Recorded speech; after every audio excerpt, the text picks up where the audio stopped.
नमस्कार दोस्तों, एक बार फिर से आप सबका स्वागत करता हूं। और जैसा कि पिछले वीडियोज में मैंने आपको न्यूट्रिशन से संबंधित अभी जानकारी दे रहा हूं, क्योंकि न्यूट्रिशन बॉडी के लिए अत्यंत महत्वपूर्ण कारक रहता है जो बॉडी को आपके फंक्शन को सुचारू रूप से चलाता है। तो एक और माइक्रो न्यूट्रिएंट्स की आज हम बात करेंगे जो शरीर के लिए अत्यंत आवश्यक होता है। तो हम बात करेंगे आज सेलेनियम की। सेलेनियम एक ऐसा माइक्रो न्यूट्रिएंट्स है, ऐसा एलिमेंट है जो मिट्टी में पाया जाता है। नॉर्मली मिट्टी में पाया जाता है। इसके साथ साथ जो नेचुरली पानी का सोर्स होता है उसमें पाया जाता है, और कुछ फूड मटेरियल्स जो होते हैं उनमें भी सेलेनियम हमको प्राप्त होता है। ये एक प्रकार का एंजाइम के लिए, एंजाइम के फंक्शन के लिए कार्य करता है। उस एंजाइम को हम बोलते हैं ऑक्सीडेटिव फास्फोराइलेज। ये ऑक्सीडेटिव फास्फोराइलेज जो एंजाइम है, ये एक तरह से जो बॉडी की डिफेंस मैकेनिज्म होती है, जो बीमारियों से बचाने के लिए काम करती है, उसमें महत्वपूर्ण भूमिका निभाता है। इसके साथ साथ इसकी एंटीऑक्सीडेंट प्रॉपर्टी विटामिन ई के साथ मिलकर के बॉडी को फ्री रेडिकल इंजरी से बचाते हैं। उसके साथ साथ जैसे कुछ थिंग्स लाइक जिनमें सेल डैमेज होने का चांस रहता है, उससे प्रोटेक्ट करते हैं। जैसे आपका एजिंग, उम्र बढ़ने के साथ साथ सेल डैमेज होती हैं, तो उसमें अगर सेलेनियम आपके बॉडी में भरपूर मात्रा में है, जितनी रिक्वायरमेंट बॉडी को उसके लिए है, तो सेल डैमेज होने से बचाता है। एजिंग फैक्टर में आपके लाइफ स्टाइल जो चॉइस रहती हैं उसमें भी, उसके साथ एनवायरमेंटल कंडीशन में जैसे पॉल्यूशन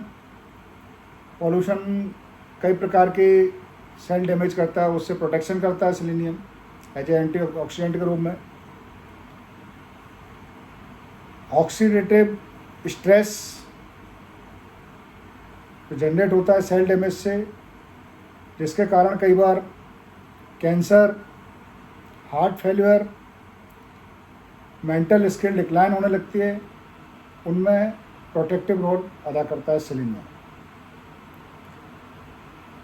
आपकी बॉडी में सपोर्ट करता है कुछ फंक्शंस में, जैसे थायराइड हेल्थ के लिए।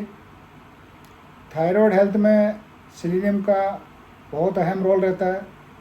ये T3 T4 के कन्वर्जन में सहायक होता है। कॉग्निटिव सपोर्ट, आपकी ब्रेन्स की स्किल, इंटेलेक्चुअल इंटेलिजेंस, इनमें ब्रेन सेल को डैमेज होने से बचाता है एज ए एंटीऑक्सीडेंट के रूप में। तो बहुत ही महत्वपूर्ण तत्व है और बहुत ही थोड़ी मात्रा में बॉडी के लिए रिक्वायर रहता है। बहुत ज़्यादा मात्रा में हमको शरीर के लिए आवश्यक नहीं होता है, लेकिन बॉडी के फंक्शन के लिए बहुत ही महत्वपूर्ण है, खासकर थायराइड और ब्रेन के लिए।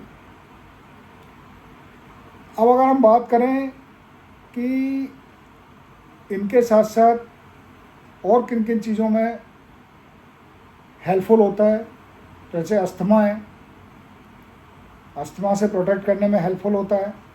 अर्थराइटिस है, प्रोस्टेट कैंसर है, और एक और महत्वपूर्ण इनफर्टिलिटी इन मैन, उसमें भी प्रोटेक्शन के लिए सेलेनियम बहुत ही आवश्यक तत्व है।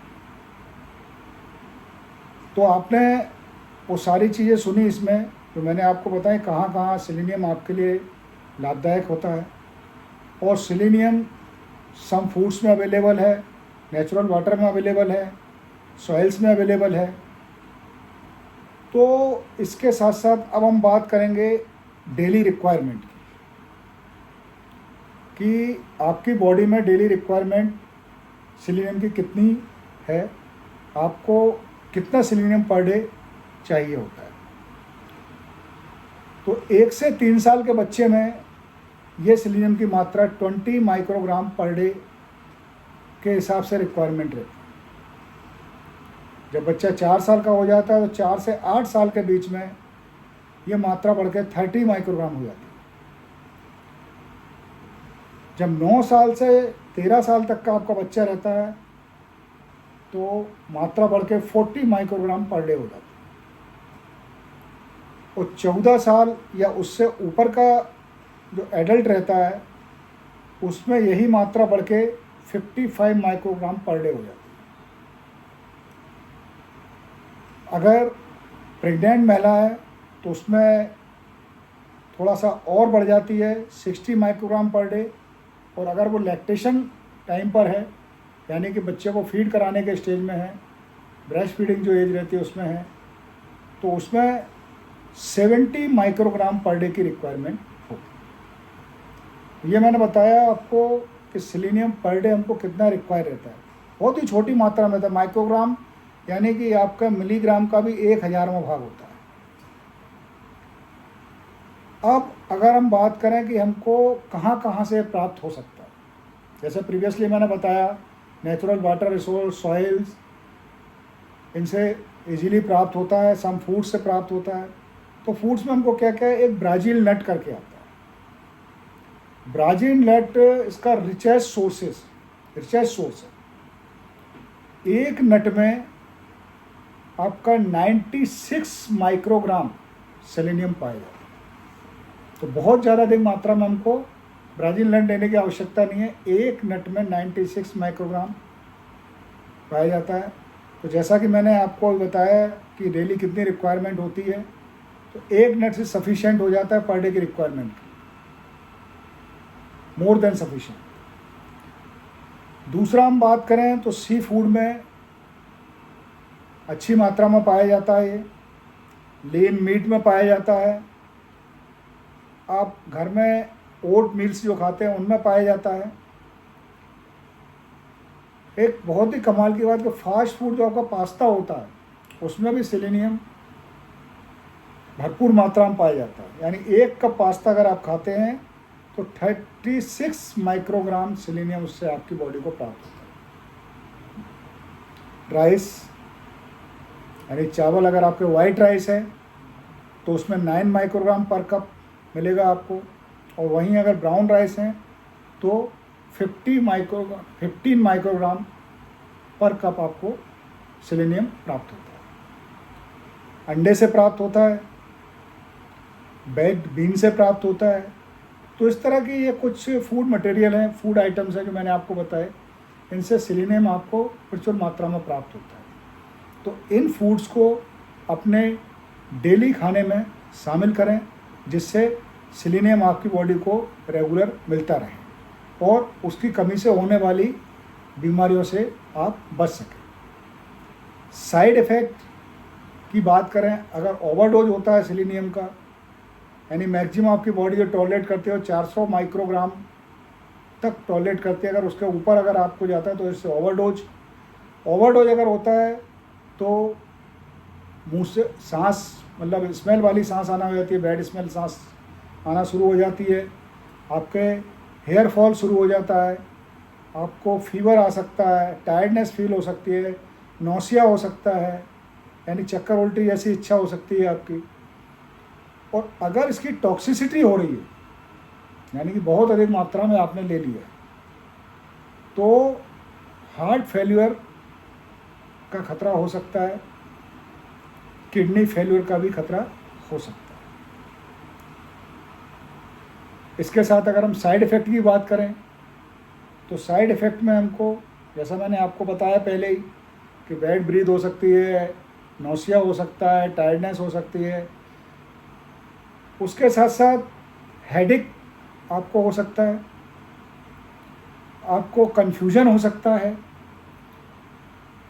आपको झटके आ सकते हैं, कोमा में जाने के चांस रहते हैं। अगर बहुत ज़्यादा टॉक्सिसिटी हो गई तो कोमा में भी जा सकते हैं। और जैसा मैं पहले भी आपको बता चुका हूँ कि मैन में इनफर्टिलिटी होने के चांस रहते हैं। इसमें एक केसन डिजीज करके होती है, तो एक टाइप की हार्ट डिजीज होती है, चूँकि अमूमन ये इंडिया में नहीं देखी जाती है, ये चाइना के लोगों में बहुत देखने में आती है, क्योंकि चाइना में सी फूड का कल्चर बहुत ज़्यादा है, और जब वो ओवरडोज सी फूड बॉडी में जाता है तो केसन डिजीज होने के चांस रहते हैं। तो केसन डिजीज जो है एक टाइप की हार्ट डिजीज होती है। और ऐसे ही एक और डिजीज है, वो कैसिन बैक डिजीज के नाम से जानी जाती है, और ये डिजीज भी चाइना के लोगों में अत्यधिक मात्रा में पाई जाती है। इंडिया में देखने में बहुत कम आती है, क्योंकि इंडिया में सी फूड का कल्चर उतना नहीं है। चाइना में सी फूड का कल्चर बहुत ज़्यादा है, लीन मीट का कल्चर बहुत ज़्यादा है, तो वहाँ इस टाइप की डिजाइन देखने में आती है। तो दोस्तों, आज हमने बात की सिलेनियम के बारे में। छोटा सा मिनरल है, लेकिन शरीर के लिए बहुत आवश्यक है, आपके इंटेलेक्चुअल के लिए, कॉग्निटिव के लिए, थायराइड फंक्शन के लिए, तो ये सारी चीज़ों के लिए बहुत ही आवश्यक तत्व है। इसलिए इससे रिलेटेड जो फूड आइटम मैंने बताया वो अपने डेली रूटीन खाने में शामिल करें। बहुत एक्सेस मात्रा में नहीं लेना है कि हमको टॉक्सिसिटी हो या ओवरडोज हो, साइड इफ़ेक्ट देखने को मिले। इसको रेगुलर जितनी आपकी रिक्वायरमेंट है बॉडी की, उसके अकॉर्डिंग इसको अपने खाने में शामिल करें। तो आज हमने चर्चा की सिलेनियम पर। अगले वीडियो में फिर कुछ नए तत्वों पर चर्चा करेंगे जो आपके बॉडी के लिए आवश्यक हैं, और उनसे क्या क्या इफ़ेक्ट और साइड इफ़ेक्ट होते हैं ये हम बताएंगे। वीडियो को लाइक करना, सब्सक्राइब कराना ना भूलिएगा, और अगले वीडियो में फिर आपसे मुलाकात होगी। तब तक के लिए बाय बाय, सी यू।